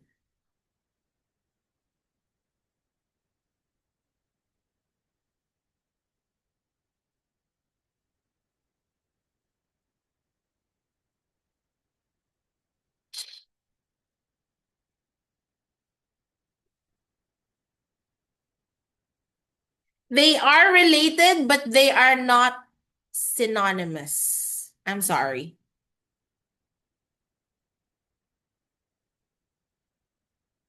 Kasi yung union kasi, it's like joining forces. Okay? Like organizations joining forces, they form a union. Pag sinabing interlock, it's more of like pieces or puzzles that are connected to each other. Okay? Like the World Wide Web, right? The data, the links, they are interconnected. They are interlocked. Okay? All right, I hope I answered your question. All right, so the first is additional a or an, which means not or without. For example, the word amoral, nagiging negative siya, opposite ng moral. So, it's amoral. Okay? You already are familiar with the word moral though, right? And then the word atypical. Ano ibig sabihin ng typical? Ordinary. So if you add the prefix atypical, it means not ordinary. All right. Another negative prefix is in. The word inaccurate or not accurate. Informal, formal. So, the word inaccurate, you know this, do you know this word? Do you know the meaning of this word? Do you want me to give an example? The instructions given on the manual were inaccurate. Mali ang mga instructions na nakalagay sa manual, kaya naman hindi mabuo-buo yung pinili mong whatever. Ano ba yung mga binibili na binubuo sa bahay? Mga cabinet or mga desk, di ba ganun, mga furniture na kailangan mong i-assemble. So, inaccurate daw kasi yung nasa manual. So, mali-mali siya ng... Hindi pala yung manual yung inaccurate. Ang inaccurate lang pala yung pagkakaintindi mo sa manual. Ano ba yan? Naging inaccurate ba yung manual ever? Or if ever man, ibig sabihin nun, China yun. China yun. Ang sama na ugali. Alright, so yes, you know how to use in, right? Inconsiderate. Inconsiderate. She's very inconsiderate. I was asking for a sick leave because I had chicken pox. But she did not allow me. Napaka-inconsiderate naman nun. Chicken pox. Nakakahawa yun, di ba? Ayun. Okay, next. Next we have this. Away from, apart, reversal, or not. Dismiss. To send away from. Class is dismissed. Bye, guys. Akala ko gets niyo na early dismissal. No, we still have 30 minutes. What? We still have 30 minutes? No. Sino magpapa-coach? Nicole. All right. Who else? Sana wala na, sana wala. I'm just kidding. Guys, you can if you want, okay? Kasi habang inaantay ko din namang ma-convert tong recording, I need to spend time here. So that's like 30 minutes or something. So sayang naman. Pwede naman. Kung ganun ka kasipag, go. I mean, yeah. Kung malapit na exam mo, malapit na ba? This Saturday na ba? Ang dami nyo namang mag-e-exam ng October 11. Di na dito mag-e-exam ng October 11. Kabahan na kayo. Burr months eh. Pinakaba talaga. I'm just kidding. Sige, pwede naman. Okay. So, disobedient. Lahat ng to, yung dis, AB, or abs, they actually make the words negative. Okay? They have a negative connotation.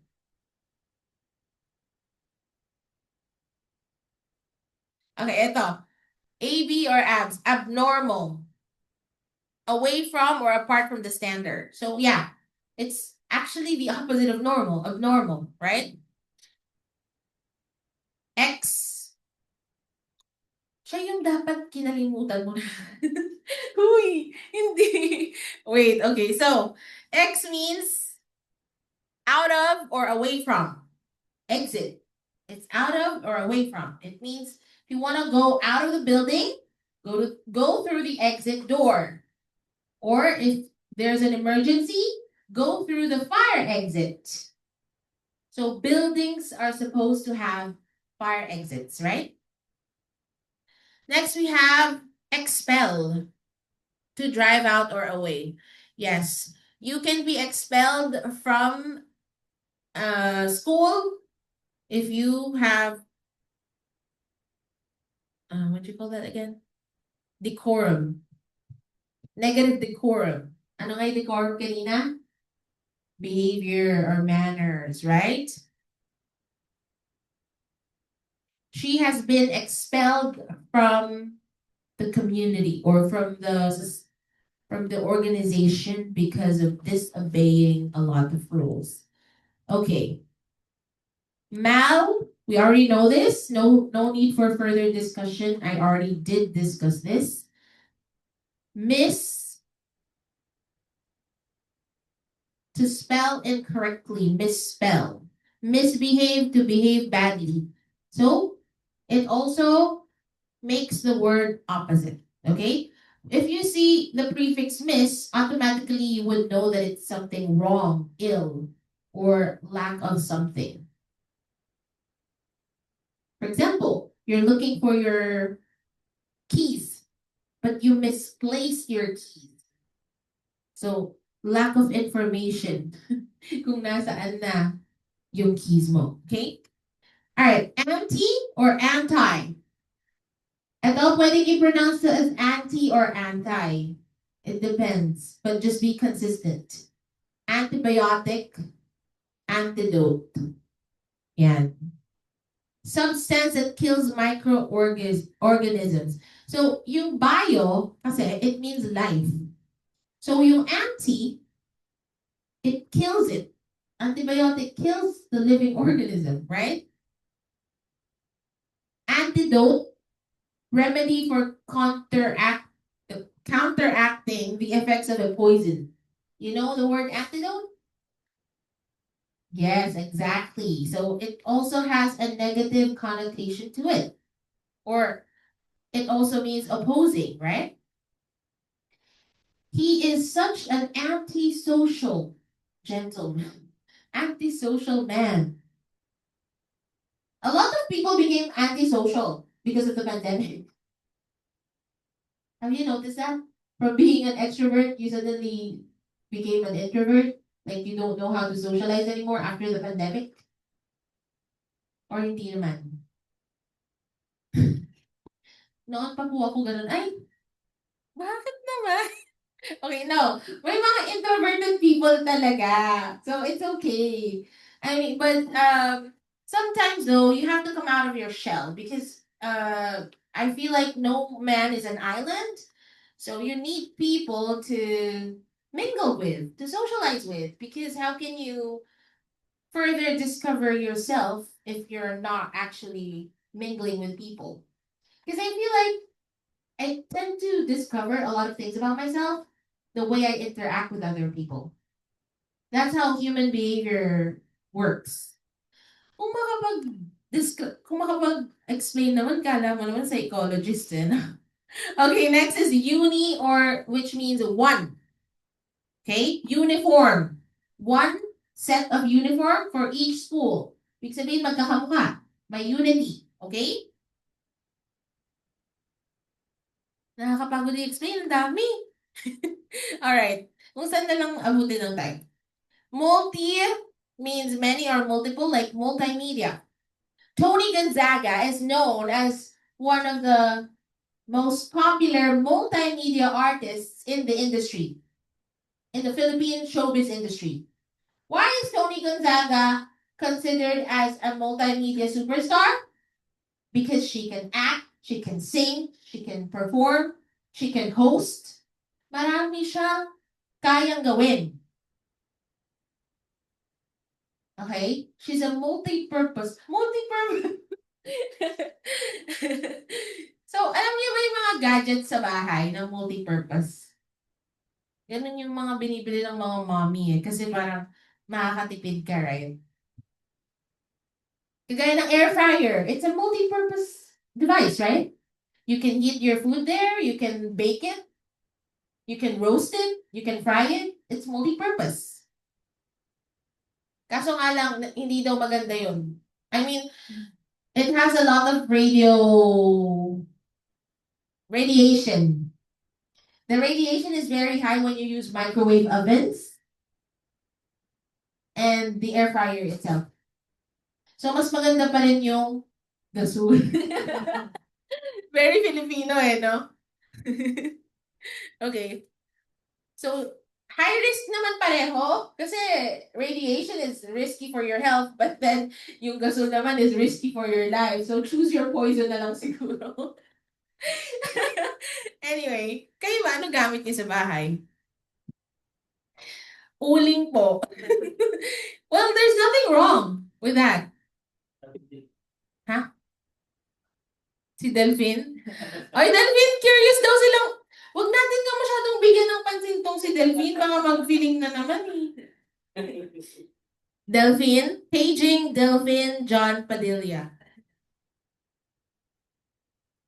Are you there? Gusto daw nilang malaman kung ang gamit mo daw ba? Yes daw, andito siya. Kung ang gamit niyo daw ba sa bahay ay stove, deuling, or gasol. Sa magiging sagot ko, ma-judge na ka namin ngayon. Ma-judge namin yung yaman nyo. Ang tagal sumagot. Ito. Nakikiluto lang kami. Hala! Grabe, nakikiluto lang daw. So anyways, guys, I think what's important is you have everything.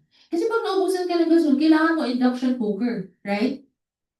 Kasi ang problema kasi sa induction cooker, kailangan mo rin ng specific materials, casseroles, na pwede sa induction cooker. Hindi pwede yung talyase doon. I wanted to cook something. Tapos ayaw gumana nung ginagamit kong like casserole. Kasi yung material niya, hindi siya hindi siya dapat dun sa induction cooker. So, hindi mo magluto kasi naubusan kami kasi. But anyways, meron naman na. Ang ginawa ko na lang, pinamigay ko na lang yung induction cooker. Kasi hindi ko din naman magamit eh. Okay. Poly means many or much. Polygamy, yung sinabi ko sa inyo kanina. The system of having more than one wife at a time. This is being practiced by Muslims, right? But according to their rule, pwede namang magpakasal ng more than one wife, but the husband should provide for each wife financially. So, kung hindi mo kaya, stick ka lang sa isang asawa, okay? Don't add more wives. Okay. Polysyllabic, having 3 or more syllables. Polysyllabic. Such as the word comfortable. The way I said it, akala nyo, comfortable. Tatlo lang yung syllables nun. Because I said comfortable. But if you say it comfortable, comfortable. But it's still polysyllabic. Okay? May bagong estudyanteng sumali sa Zoom meeting. Sakto, patapos na kami. Grabe ka naman, Jenny. Pero okay lang, mapapanood mo naman yung replay na to later. Okay? Okay, next we have inter, as mentioned earlier, between or among, within. It means between, among, or within. So, intercept means to stop someone or something between its starting point and destination. Interception. Intersection pala yun. So, let's see. Gawa tayo ng examples. Because I know that this word is somehow new to you.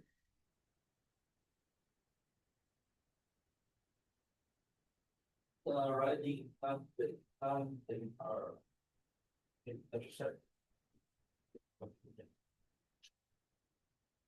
Grabe yung example ni Sir Ro, riding in tandem. Ay, oo nga pala kasi po, di ba, you're a soldier, so meron po kayong mga hinuhuling ganun? Or mga nakikitang ganun? Okay. I'll give you an example. The basketball player leapt to intercept the pass.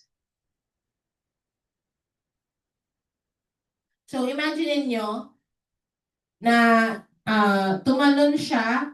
Kasi di ba, ang visualization niyan, yung kalaban, ipapasa yung bola dun sa isa pa niyang kakampi, right? Basketball.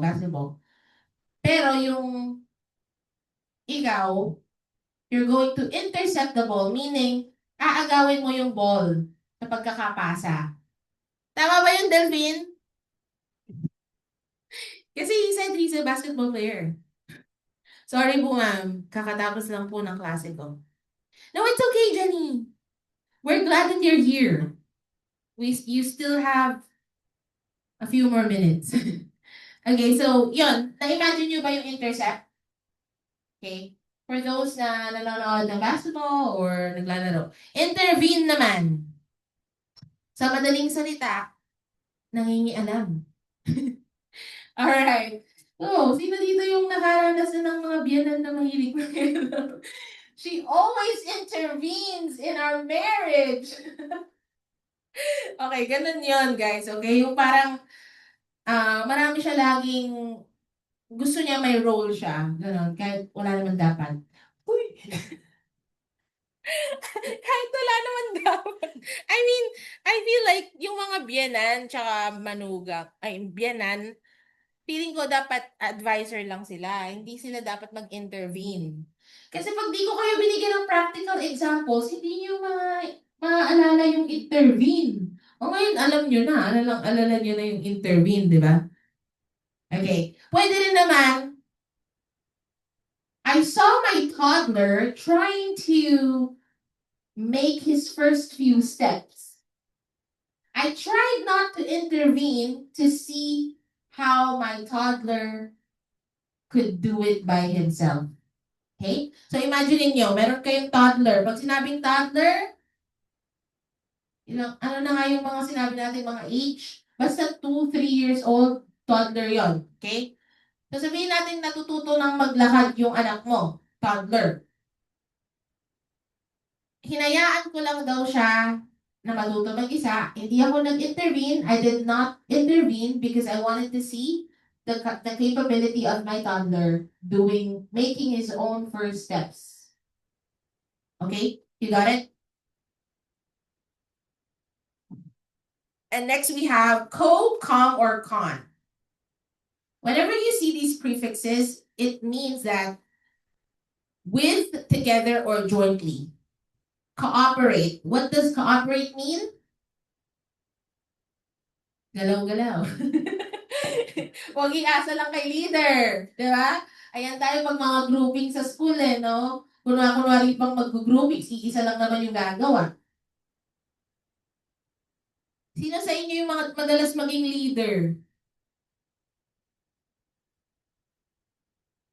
Sino dito madalas lang umasa sa leader?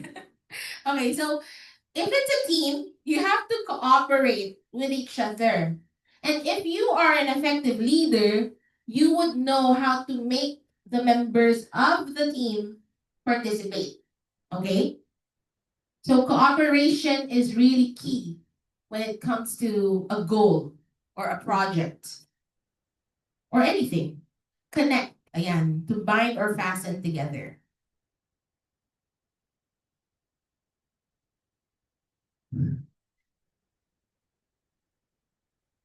Nagbabasa ako ng mga chat dito sa Zoom. Kasi I did not read them earlier. Okay, next. Ante or ante. Ante. Okay, ganun ba? Hindi pala yun. Sorry guys, hindi pala yun. So, ibig sabihin ng, when you see ante, like antecedent. O, sino dito naabutan niyo yung lecture about the antecedent pronoun?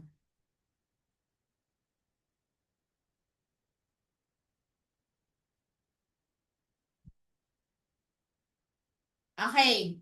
Antecedent pronoun is a rule wherein in grammar, kailangan pay attention to the subject, saka mo gagamitan ng tamang pronoun. For example, the individuals were on their way to the conference. Ang pronoun na gagamitin ko ay they. Kasi individuals, plural si subject. Okay? So, they took a minibus to the conference hall. The individuals were on their way to the conference. They took a minibus to the conference hall. Okay? So, antecedent pronoun natin, antecedent pronoun should agree with the subject. So, ibig sabihin ng ante, in front. So, papansinin mo muna kung ano yung ginamit na subject bago mo lagyan ng pronoun. Kaya, ante means in front or before. To proceed in time. Come before. Premeditate. Premeditated murder. Ayan, kakanood ko na naman ng mga crime documentaries. Pag sinabi natin premeditated murder, ano ibig sabihin nun? Mas malakas, mas matindi yung parusa pag premeditated murder, kesa sa attempted murder. Correct me if I'm wrong, Kasi pag sinabing premeditated murder, ibig sabihin pinagplanuhan. Premeditated. There was passion in the crime. Ibig sabihin nun, matagal na pala niyang pinaplot yung plano niya na i-murder yung target. Okay? So, pre means before. Take extra precaution. Because these days, there are so many stalkers. Wala na. Lahat na ng example na ibibigay ko ngayon about crime investigations, pasensya na kayo, yun talaga laman ng utak ko nowadays. Well, okay lang din naman kasi you need it for protection, right? It just means you can't trust anyone. Pag kasi nanonood ka ng crime investigatories or documentaries, mas nagiging aware ka ngayon sa kilos ng tao sa paligid mo. So, you can create precautionary measures. So, precautionary measures are things that you would do to take caution or to be careful. Caution means be careful, right? Or back again. Rebuild, replace. Okay, you know this already. Submarine, it means under or beneath, below. Subconscious mind. Your dreams are a product of your subconscious mind. Okay? So, ibig sabihin, kaya kung napapanaginipan, kasi yun pala yung lagi mong naiisip. Although, when you're awake, you're not really thinking about it, but in your subconscious mind, you're thinking about it. It's left somewhere in your brain. So, that's why when you dream about it, hindi mo akalain na mapapanaginipan mo yung bagay na yun kasi nasa subconscious mind mo lang siya. Something like that. Okay? Super. Above or over exceeding. Superman talaga yung example, oh. Uy guys, napanood niyo ba yung Superman na bagong movie? Hindi. Ako rin eh. I wanted to. Kasi ang gwapo ng bida. Imagine, he's 6'5", 6'5", yata yung height? Or 6'3". Okay, 6'3". But in order for you to be casted as Superman, you have to be really tall, right? And handsome. For marketing purposes, of course. Okay? Pero for sure kasi, lalabas na yun sa Netflix anytime soon. So, hindi na ako nanood. Alright. Next, we have circum. Yung dun. Circumferential or circumference. So, tinawag siyang circum because yung nandun sa Kabanatuan. I mean, dun sa ano. Ba't siya tinawag na circum? Pabilog ba siya? Really? Umiikot yung mga sasakyan. Kaya pala tinawag na circum. O yun! Around, about, and on all sides. Okay? Circumstance. There were unexpected circumstances in the event. Ibig sabihin ng circumstances, happenings. Okay? Pwedeng accidents, pwedeng good things. It could be anything. It's a good synonym if you're going to use the word situation. So, imbis na gamitin mo yung word na situation, you can say circumstances. Okay? Neo. New, recent, and new form of. Neonatal neologism. Okay. Anong oras na ba? We no longer have time, so actually wala pa tayo sa kalahati ng slides. So if you still want to continue this topic, we can do so on our next lecture, probably after 2 weeks, something like that. Pero I'm gonna keep track na nandito pa lang tayo sa prefixes so that on our next class or pag na-cover ulit natin tong vocabulary lecture, we will restart. Hindi na natin i-restart. Dito na natin siya i-continue sa suffixes. Okay? So, para sa mga magpapacoach, may iwan na lang po kayo here. And para sa mga hindi naman magpapacoach, it's open tomorrow. The branch is open tomorrow. And Sir Kevin is gonna be here. So please, I encourage everyone to undergo their coaching. Okay? All right. Thank you so much for your participation, guys. And see you again next week.